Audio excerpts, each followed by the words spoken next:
नमस्कार दोस्तों, स्वागत है आपका 50 डे निफ्टी 50 के 50 स्टॉक के एपिसोड नंबर 10 में। आज की इस वीडियो में हम भारत के सबसे बड़े construction company Larsen and turbo limited के बारे में चर्चा करने वाले हैं। तो आइए हम इसके कुछ फंडामेंटल और टेक्निकल ओवरव्यू देखते हैं कि वो क्या कहते हैं। इसके लिए हम सबसे पहले आ जाएंगे स्क्रीनर पे आने के बाद अपना स्टॉक सर्च लेंगे, लार्सन एंड टर्बो लिमिटेड। जब आप स्टॉक सर्च करें तो आपको कुछ ऐसा सा इंटरफेस होगा। अगर आपको इतने सारे रेशियो शो नहीं हो रहे तो आप यहाँ पे एडिट रेशियो के सेक्शन में जाके वन बाय वन इन सबको ऐड कर सकते हैं। तो आइए अब इस कंपनी में कुछ बिजनेस ओवरव्यू देखते हैं कि वो क्या कहते हैं। तो जैसा कि हम सभी जानते हैं, Larsen and turbo limited Bharat की सबसे बड़ी इंफ्रास्ट्रक्चर डेवलपमेंट कंपनी है। तो इस कंपनी का जो मेन बिजनेस रेवेन्यू का सोर्स है वो 5 पार्ट से आता है। इसमें इनका 51% सोर्स इनका इंफ्रास्ट्रक्चर सेगमेंट से आता है, 13% रेवेन्यू इनका हाइड्रोकार्बन सेगमेंट से आता है और 13% पावर सेगमेंट से आता है और 7% डिफेंस इंजीनियरिंग सेगमेंट से आता है और remaining 2% revenue heavy engineering segment से आता है और बाकी जो बचा हुआ 4% वो अलग बिजनेस सर्विसेज से आता है। तो ये तो हो गया कंपनी का कुछ बिजनेस रेवेन्यू। आई एम इसका फंडामेंटल देखते हैं कि वो क्या कहते हैं। मार्केट कैप 5 लाख करोड़ का है, मतलब एक लार्ज कैप कंपनी है। स्टॉक पी 37 का, इंडस्ट्री पी 38 का। तो पी रेशियो के हिसाब से 4 दिन में थोड़ा सा ओवर वैल्यू दाम पे देखने को मिल रहा है। ग्राम नंबर 1172 का, करंट ट्रेडिंग प्राइस 3575 का है। तो ग्राम नंबर के हिसाब से भी स्टॉक आपको थोड़ा सा ओवर वैल्यूड दाम पे देखने को मिल रहा है। पेट्रोल की स्कोर 7 का, मतलब पेट्रोल की स्कोर के हिसाब से लॉन्ग टर्म के लिए फेक बैट साइड एक्टिविटीज में 1.35 है, जो कि हमारे लिए थोड़ा सा नेगेटिव फैक्टर हो सकता है, क्योंकि जितने भी कंपनियों में डेप्ट टू इक्विटी एक से ज्यादा देखने को मिलता है उस कंपनी में हम इन्वेस्ट करने से थोड़ा सा बचते हैं। फेस वैल्यू इसमें 2 का, मतलब इसमें पास्ट में स्टॉक टिट हो चुका है, लेकिन भविष्य में भी आपको एक बार और स्टॉक टिट देखने को मिल सकता है। डिविडेंड यील्ड इसमें 0.78% का है, जो कि इंडिकेट करता है कंपनी प्रॉफिटेबल और लगातार प्रॉफिट बना रही है और भविष्य में भी आपको अच्छा खासा रिटर्न दिखा सकती है। रिटर्न ऑन इक्विटीज में 14% का, रिटर्न ऑन कैपिटल एम्प्लॉयड लगभग लगभग 13.5% का, जो कि हम बहुत ज़्यादा नॉन एवरेज कह सकते हैं। नेट कैश फ्लो देखें तो -5,000 करोड़ का, जो कि हमारे लिए थोड़ा सा नेगेटिव पॉइंट हो सकता है। और पिछले 10 सालों की आप सेल्स ग्रोथ देखें तो वो ईयरली 10% की ग्रोथ रेट से ग्रो कर रहा है। एबिटा देखेंगे तो आपको पिछले 5 सालों में लगभग लगभग 6% की ग्रोथ रेट से ग्रो करता हुआ दिख रहा है, जो कि मान लिया बहुत ज़्यादा मिनिमल कह सकते हैं। अगर आपको इतना कम देखने को मिलता है थोड़ा सा वो नेगेटिव फैक्टर होता है। अगर आपको 10-15 से नीचे देखने को मिलता है सेल्स ग्रोथ और एबिटा, आपको ईयरली 5 सालों में अगर आपको 10-15 से नीचे ग्रो करता हुआ दिखता है तो मान लिया थोड़ा सा नेगेटिव फैक्टर होता है। तो ये तो हो गया कंपनी है कुछ फंडामेंटल ओवरव्यू। आई हम इसका प्राइस देखते हैं, वर्तमान में इसका प्राइस क्या कह रहा है। वर्तमान में इसका प्राइस 3575 का है, 50 DMA इसका 3623 का है और 200 DMA इसका 3441 का है। तो अपने डेली मूविंग एवरेज के हिसाब से ठीक ठाक वैल्यू पे देखने को मिल रहा है। अगर आपको इसमें थोड़ी और गिरावट देखने को मिलती है तो आप वहाँ पे एंट्री लेने का देख सकते हैं इसके डेली मूविंग एवरेज के हिसाब से। तो ये तो हो गया कंपनी का प्राइस। आइए प्रीवियस फाइनेंशियल ईयर के प्रॉफिट एंड लॉस देखते हैं कि वो क्या कहते हैं। जब आप प्रॉफिट एंड लॉस के सेक्शन में आएंगे तो आप इसमें देखेंगे आपको, तो जब आप प्रॉफिट एंड लॉस के सेक्शन में आएंगे तो आप इसमें देखेंगे कि आपको स्टेट्स में लगातार ग्रोथ देखने को मिल रही है। जैसे 2018 में 1,20,000 करोड़, फिर 2019 में 1,35,000 करोड़, फिर 2020 में 1,45,000 करोड़ की, फिर उसके बाद 2021 में 1,35,000 करोड़ और 2022 में 1,56,000 करोड़ की नेट सेल करी है और 2023 में 1,83,000 करोड़ और लास्ट फाइनेंशियल ईयर 2024 में इन्होंने 2,22,000 करोड़ की लगभग नेट सेल करी है। तो ये तो गया इसका सेल। जब आप इसका नेट प्रॉफिट भी देंगे तो आपको इसमें ठीक ठाक ग्रोथ देखने को मिलेगी। जैसे 2018 में 8,000 करोड़ का, फिर उसके बाद 2019 में 10,000 करोड़ का, फिर उसके बाद 10,894 करोड़, फिर उसके बाद 2021 में 12,900 करोड़, फिर उसके बाद एक छोटा सा डिक्लाइन आया और 10,419 करोड़ का नेट प्रॉफिट बुक किया। 2023 में उन्होंने 12,531 करोड़ का नेट प्रॉफिट बुक किया और लास्ट फाइनेंशियल ईयर में आपको थोड़ी सी ग्रोथ दिखा के 15,547 करोड़ का इन्होंने नेट प्रॉफिट बुक किया है। तो ये तो इनका कुछ सेल्स और इनके प्रॉफिट। जब आप इसके 5 साल की कंपाउंड सेल ग्रोथ देखेंगे तो वो लगभग लगभग 10% से ईयरली ग्रोथ दिखा रहा है।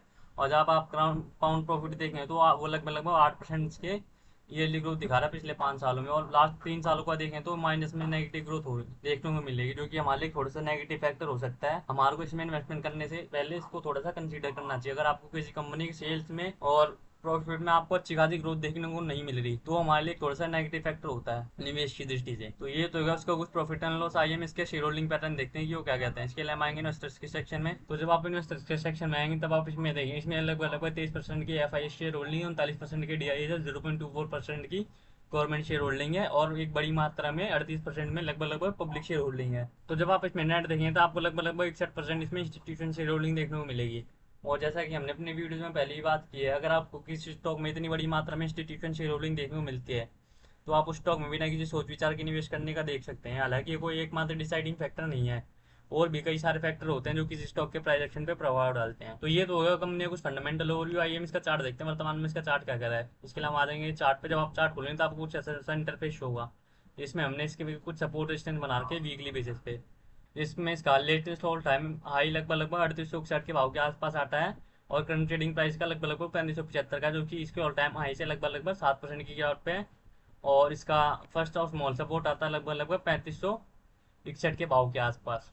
और इसका सेकंड और थोड़ा सा मेजर सपोर्ट आता है लगभग लगभग 3260 के भाव के आसपास, जो कि इसके लेटेस्ट ऑल टाइम हाई से लगभग लगभग 15% की गिरावट पे है। और इसका सेकंड सपोर्ट आता है लगभग लगभग 2869 के भाव के आसपास, जो कि इसकी ऑल टाइम हाई से लगभग लगभग 25% की गिरावट पे है। और इसका थर्ड और मेजर सपोर्ट आता है लगभग लगभग 2422 के आसपास, जो कि इसके ऑल टाइम हाई से लगभग लगभग 37-38% की गिरावट पे है। तो ये तो हो गया इसका कुछ सपोर्ट रेजिस्टेंस। जब आप इसका आरएसआई देखें तो वर्तमान में इसका आरएसआई 43 के आसपास है, जो कि इंडिकेट कर रहा है कि स्टॉक अभी कंसोलिडेशन फेज में। आपको आने वाले समय में ये आपको थोड़े और लंबे समय तक आपको थोड़ा और कंसोलिडेट करता हुआ दिखा सकता है। जैसे लगभग लगभग 3800 के से लेकर आपको 3500 के भावों के बीच में आपको कंसोलिडेट करता हुआ दिखा सकता है। और जब आप इसका ऑसम ऑसिलेटर भी देखेंगे तो आपको इसका ऑसम ऑसिलेटर भी इंडिकेट कर रहा है कि ये स्टॉक अभी वर्तमान में कंसोलिडेशन फेज में, आपको लंबे समय तक आपको थोड़ा सा और कंसोलिडेट करता हुआ दिख सकता है। तो ये तो गया इसका कुछ टेक्निकल ओवरव्यू। आइए हम इसके मार्केट सेंटीमेंट देखते हैं, वर्तमान में इसके मार्केट सेंटीमेंट क्या कह रहे हैं। इसके लिए हम आ जाएंगे एनएससी की वेबसाइट पे।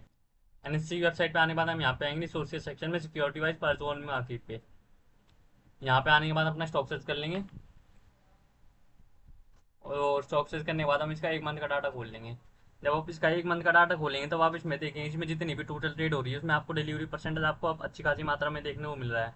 जैसे कि लास्ट के कुछ ट्रेडिंग सेशन में 65%, उससे पहले 76%, फिर 69%, फिर 60%, फिर 62%, फिर 53%, फिर 53%, फिर 60%, फिर 50%, फिर 66%, फिर उससे पहले 57%, उससे पहले 66%, फिर 56%, फिर 71%, फिर 66%, फिर 67%, फिर 69%, फिर 62%, फिर 63%, फिर 50%। तो लगभग लगभग आप इसमें देखेंगे तो आपको मेजर ट्रेडिंग सेशन में आपको 50-60 से ऊपर आपको इसमें डिलीवरी परसेंटेज देखने को मिल रहा है। और जैसा कि हमने अपनी वीडियो में पहले ही बात की है, और आपको किसी भी स्टॉक में टोटल ट्रेड का डिलीवरी परसेंट 50-60 से ऊपर देखने को मिलता है, तो वो इंडिकेट करता है कि इसमें जितने भी लॉन्ग टर्म इन्वेस्टर्स है वो भविष्य को लेकर बुलिश है, आपको आने वाले लंबे समय में आपको अच्छा खासा रिटर्न दिखाने की क्षमता दे रखता है लॉन्ग टर्म की दृष्टि से। तो ये तो हो गया कंपनी का कुछ फंडामेंटल, टेक्निकल और मार्केट सेंटीमेंट क्या कह रहा है। आइए हम इसका देखते हैं कि अगर हमारे को इसमें कोई निवेश करना भी हो तो हम इसमें क्या करेंगे। तो इसके लिए हम वापिस आ जाएंगे चार्ट पे। अगर मेरे को इसमें पर्सनली कोई निवेश करना हो तो मैं 3 पार्ट में करने का देखूंगा, 30, 40 और 30 की रेशियो में, जिसमें मेरी फर्स्ट एंट्री आएगी लगभग लगभग 30% कैपिटल के साथ लगभग लगभग 2277 के भाव के आसपास, जो कि इसके ऑल टाइम लगभग लगभग 15% की आउट पे है।